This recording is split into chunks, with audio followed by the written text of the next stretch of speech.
Hello everyone. This video is on psychic abilities and the siddhis. Siddhis are abilities that arise out of nowhere, and we don't fully understand why certain people gain these abilities. There are many possibilities, and one of them is children who have experienced difficulty. In order to be around that difficulty, will disassociate from their body and learn how to live in another plane which has information. And because they're out of their body a lot when they're young, they can start to get abilities. Other people have abilities without having any childhood trauma. Some people, it's just in their lineage. Some people, they start doing advanced meditation techniques and it arises. We don't fully know why.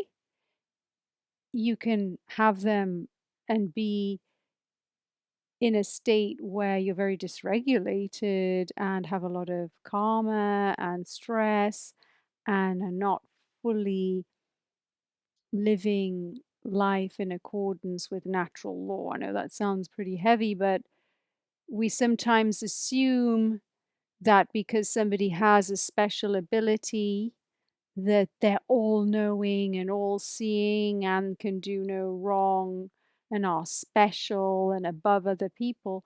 And that's not the case. You can have people that are suffering a lot that due to the suffering have those abilities. Due to the disassociation have those abilities, or people that are just dysregulated and have abilities. And you have people that are regulated and also have abilities, but we can't just project perfection onto people who have abilities. And so it comes with a warning sign. Just because you meet psychics or just because somebody has the ability to possibly predict something that's going on in form doesn't mean that they're better than you or all knowing or don't have blind spots. And I use the word form because psychic abilities, even though they appear to be going into a realm which is non physical, they're still predicting things in a physical realm.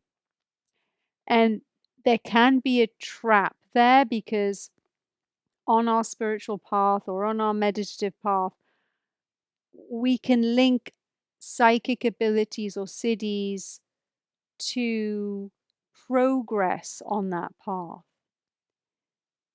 And it can also lead to a diversion or a misunderstanding or a feeling of superiority on the path, which can actually prevent us moving to another stage of awareness. Whether we're an individual that perceives we're powerless and we need somebody who's powerful and all knowing to tell us what's going to happen in our life, or whether we're somebody who perceives we're powerful and able to tell other people what's going to happen in their life, it's still there's still an inequality there, and there's still playing around in form.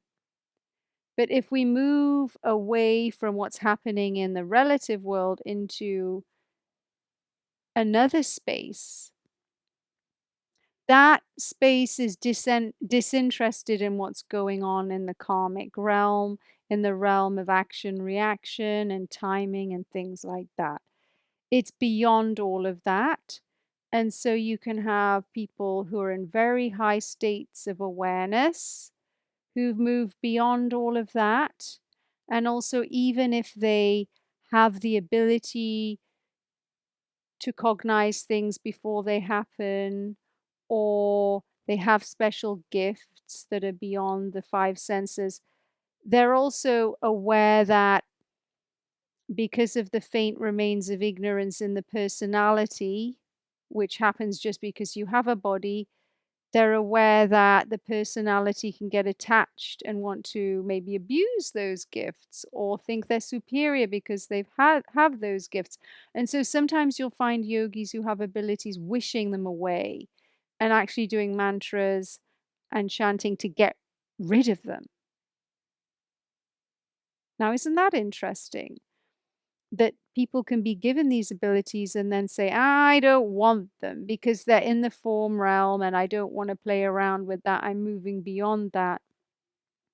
And so we don't want to get caught up in experiences, desiring for experiences, thinking we're not progressing because we're not having the abilities or the siddhis, getting like so caught up with what happens if we do have flashes of seeing, of knowing, or anything that maybe is beyond the five senses. It can be a diversion. It can be very entertaining. It can feed the ego. It can also keep us meditating if we're curious to to have more of it.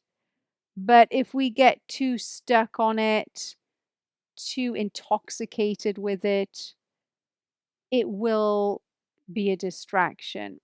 And so, no matter where you are on your journey and what's arising, whether it's a vision or something you're hearing or some lights or whatever, how beautiful it is or cosmic it is, we just don't try and hold on to it. We let it go because we're not interested in that space so much. It's fun.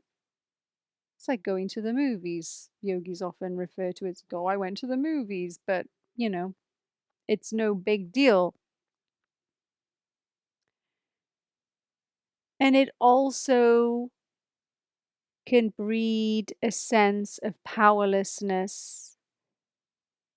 It can be fun to go to see psychics. It can be fun, but on a subtle level, what you're saying when you do that is somebody else knows more than I do. And how's that? How does somebody else know more than you know about yourself? Because the self unfolds itself to you by itself. It's self realization. You do it on your own. And so sometimes if you go to psychics, if you do it for fun, that's great. But if you go and then they reflect something back to you and your personality holds on to it as the truth, when there's actually more endless possibilities there, it can be a trap. It can also breed insecurity, anxiety if the prediction's negative or something that's unwanted.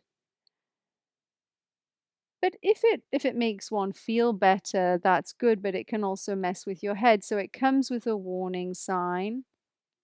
We all have psychic abilities. When we remove the stress from our nervous system, they just are there. Nobody's better than anyone else. It's just some people have more stress that block these abilities. You're born psychic. Just you take a body and then you're given a certain amount of karma and stress through just living, and then it can kind of either be transmuted into that ability or it can block that ability. And also, when we are meditating, we dissolve so much karma every time we meditate. And so, what's interesting is if a siddhar, and siddhars are advanced meditators, goes to see a psychic, it's very hard for a psychic who's not a siddhar to read a siddhar's future because the siddhar's dissolved the print they came in with anyway. So, the rules kind of don't apply anymore, which is also interesting. And so, if you're contemplating going to see a psychic, great, do it for fun, but it does come from a warning sign. And some psychics are amazing, and they really do have very, very good abilities, but There's always room for error. There's always room for error. There's always room for some projection or misunderstanding or misreading of a situation or a person. So just if you're a person that's sensitive to information and takes it and can't let go of it, if the personality just latches onto it and can't let it go, then maybe not. Some people just they can just take things easily and let go of them and not really listen fully. If it resonates and they feel good, they'll take it and absorb it. If it doesn't, they can discard it. But some people, especially if they're vulnerable at that time, will take it as a fact and it would be cemented in their life and very difficult to remove if it doesn't feel good. And so, kind of know where you are, and if you're vulnerable, take care. Take care if you're feeling vulnerable. And so I'm going to go into a few moments silence and see if anything else comes up around the Siddhis and psychic abilities.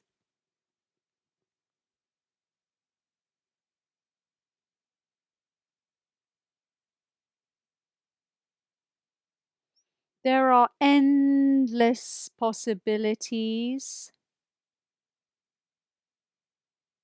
And once we move into a fourth state of consciousness, which is different from waking, dreaming, and sleeping, a transcendental state, and that transcendental state gets infused into our activity, and we move into a fifth state, a cosmic state, where we're in a permanent meditative state in activity. There are endless possibilities for us because our life is no longer really our own, because the personality is in a different position. It's kind of surrendered, and the transcendence is taken over, and the transcendence will like move the personality to do what it wants. Now, this might not make sense to everybody, but if you experience it, it's very real. I know some people call it an ego death. Some people do. If you speak to yogis, will talk about their life no longer being their own. And it's also linked to spontaneous right action, which occurs when you get given up to something else. And I'm going to try and put it into words. It can be a poignant moment in people's life, or it can be very subtle, and then you just kind of realize, oh, um, I don't want to scare people and say the word possessed. And some people have said in my comments, oh, you're possessed. And you're not kind of wrong. I mean, that's kind of true because there is Aruna, but there's also something else that's moving through Aruna that Aruna doesn't have any control of and controls Aruna's life. And so Aruna just has to kind of go along with it. And I think that individuals who enter the fifth state of consciousness get repurposed and used in profound ways that can shock or surprise the personality. And so you enter a surprise space. And also, when you are in a permanent meditative state, it feel it feels different in your body. So the perception is different, and it's not an intellectualization of anything. And so things that make sense in a waking state may not make sense in a transcendental state or a state beyond that where it's integrated into activity. So, what makes sense can change as you evolve, and you can't force that. But it can be a little bit lonely because things that used to make sense don't make sense anymore. And then you find people that you can relate to. But the beauty of being in what is a very unified state is that one is able to see that everybody's in a unified state, but they don't know it because of the stress. And so you're able to see the divinity in everybody, in all beings. But the problem is when a divine unified being comes into a body, it takes on karma, it takes on its karma or the karma of its lineage or the karma of the world. And that's very heavy and stressful. And so there is a temporary forgetting of being unbounded and a temporary trap in a personality. It's like a mirror. You're a mirror, we're all mirrors, but when we enter a body, there's dust that hits the mirror. And so we can't see the reflection of ourself. It's hidden behind the karma, behind the personality, behind stress. And then some people get to wipe away the dust, or it's wiped away through grace and self-care and multitude of other things. And then they get to see, oh, I'm a mirror, and they see themselves clearly, and they see that other people are mirrors, and they see that other people have dust. But it's not, oh, now my mirror is clean, your mirror is dirty, I'm better than you. No, we're both mirrors. We both have the same value. It's just one mirror's got less dust on it than another mirror. And the mirror that has the dust on it chose to have that dust on it. There are higher beings that come from other planets to have a human experience, to take on the dust, to take on the limitation, to take on the amnesia, to forget, to lose the sight. And they take on the stress of other people, and they take on the karma of other people, and they do that because they're altruistic divine beings. And so they'll limit themselves, and then they'll dissolve the stress over their lifetimes. And so that's why we we don't know who other people are. We don't know who the homeless person is. We don't know who the alcoholic is. We don't know who people are. You can't tell. You don't know it. We're all the same. We're all mirrors. And I hope that equality or that understanding of equality sits with you once, even if you understand it on an intellectual level and it's not really embodied, it doesn't matter too much. Just understand it on an intellectual level that we're all equal. It doesn't matter where we are on our path. It doesn't matter whether we have psychic abilities. It doesn't matter whether we have childhood trauma. We don't even know whether it's our, we've chosen to dissolve it for other people too. Beings choose to embody in lives to dissolve things for other people that can't dissolve it for themselves. We're kind of like share stress out, and strain is dissolved. It's like you take on other people's loads, you dissolve it. And you know this physiologically at some level, as you expand, you kind of sense and you're able to see what's going on. And therefore, the heart space opens for all beings because of that. Okay, let's see if anything else comes up.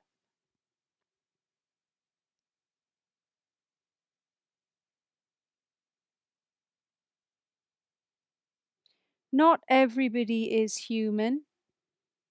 There are people, well, they're not people, they are something else, interplanetary beings that choose to have a human experience to dissolve stress for humanity. And they're walking around. They might not even know that's what they're doing, but having met a few and reflected that back to them, it kind of makes sense to them and they get it. Those people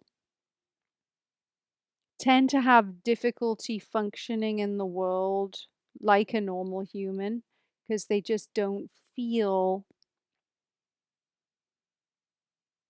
like they belong. They don't feel like they can understand other humans. They often are so sensitive to emotions that they have to shut down those emotions. They might even seem cold or robotic.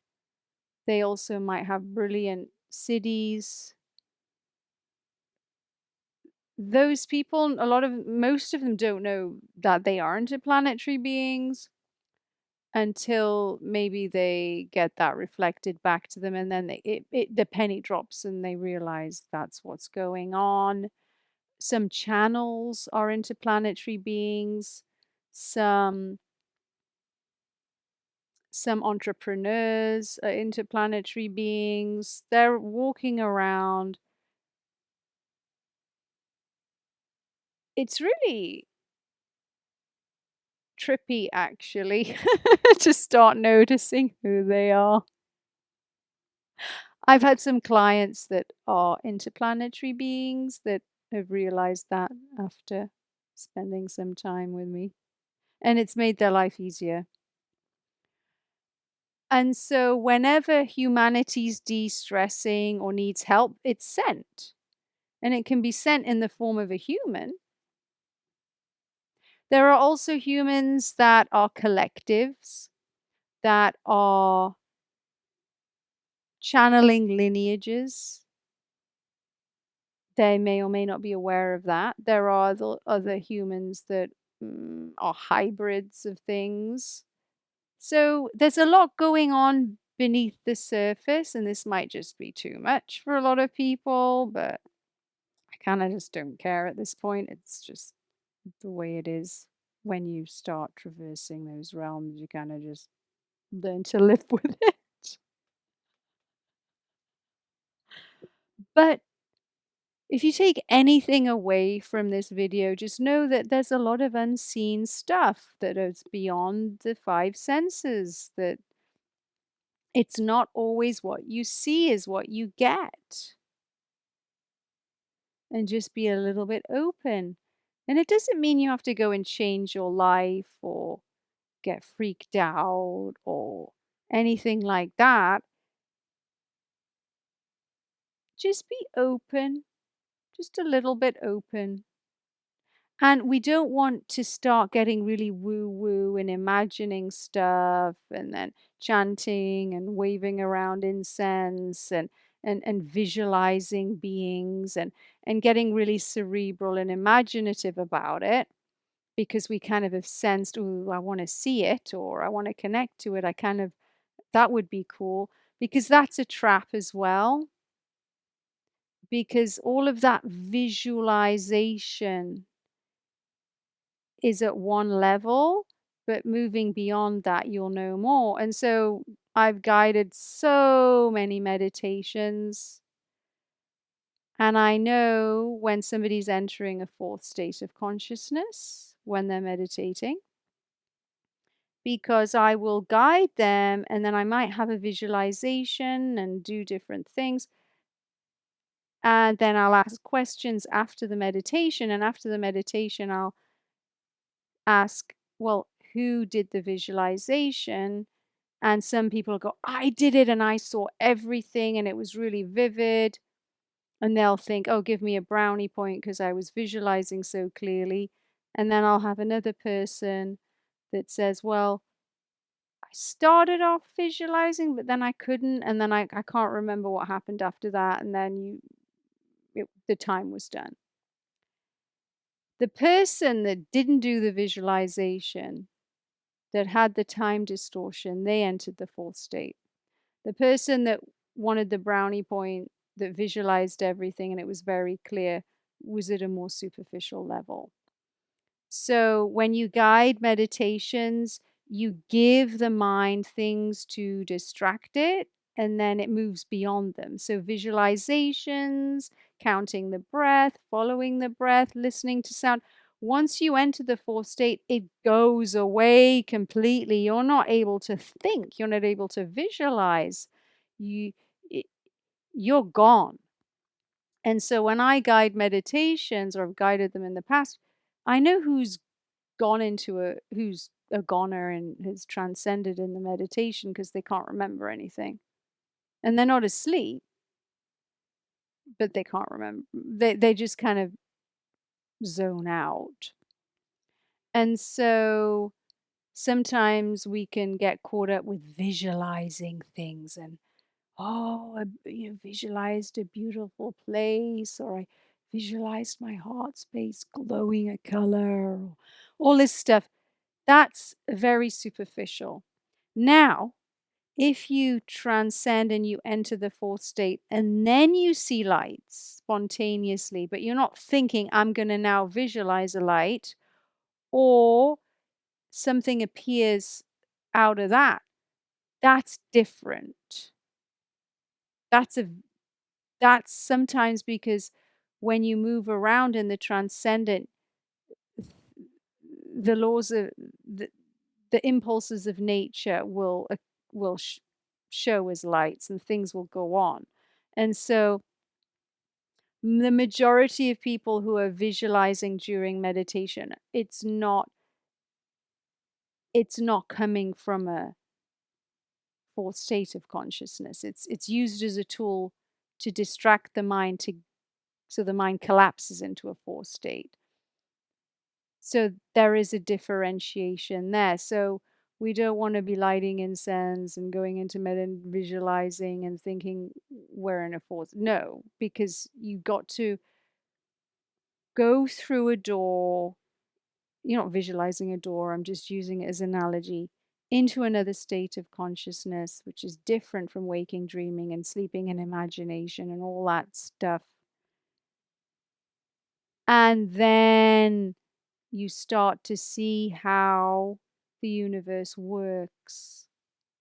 You can move around, you can do things are shown to you, but you're not in charge. You're not thinking, I'm now going to visualize the ocean. I'm now going to visualize a pretty bird. No, no, no. It's none of that. It's not mood making. Mood making on the spiritual path traps people in the ego and in delusion and thinking things that are happening that are not happening. And it stresses to the system and it feeds the ego. Forget it. Holding on to Siddhis, forget it. Wanting to read the future, forget it. All form. It's all form. You've got to move into formlessness. Don't get seduced by form. Don't get seduced by the ego. Don't get seduced by inequality. Don't get seduced by finger waggy or just being very intellectual and not being open because that's a safe space because you can control things scientifically and I know this and I know that's a trap too because the intellect needs to surrender to get into that fourth state of consciousness. Science will show us a certain amount in form, but when you're moving into another space that's formless, you have to let go of the ego. You have to let go of your mind trying to know things in form. It collapses anyway. It's destroyed anyway. It's burnt up. And you have to surrender, and this happens in a non forceful way. You have to be willing to give up everything you think you know to know the truth. Because when you start transcending and entering a different space, everything you think you knew, you will have to re-examine. And that happens on a spiritual path. We can gain a lot of scientific knowledge. We can gain a lot of knowledge from spiritual books. We can spend time with teachers. We can learn about physics and quantum this. It all has to go to get to the next level. You've got to let go of all your crutches. It's a death. You've got to die in order to be reborn and understand things beyond form. And that can be terrifying for people. And that's why some people de-stress when they're in stillness, or they de-stress, or they make excuses, or they find people who are infused with that thing very triggering because it's death. Nobody wants to die. The ego doesn't want to die. The personality doesn't want to die. The crutches, the form, the predictable. Everybody wants to feel safe and like they know. You don't know. And you will die when you drop your body. But some people who are extreme practitioners or curious will learn to die while they're in the body. And they'll push through any fear around holding on to the known. And then they'll be given a different experience of life. But it's maybe not for everybody. But there you go. And so I pray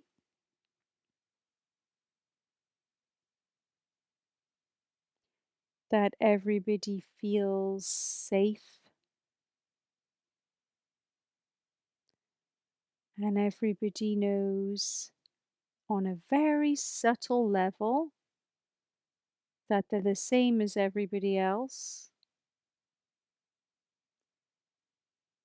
and that they hold space for a space that is beyond the five senses.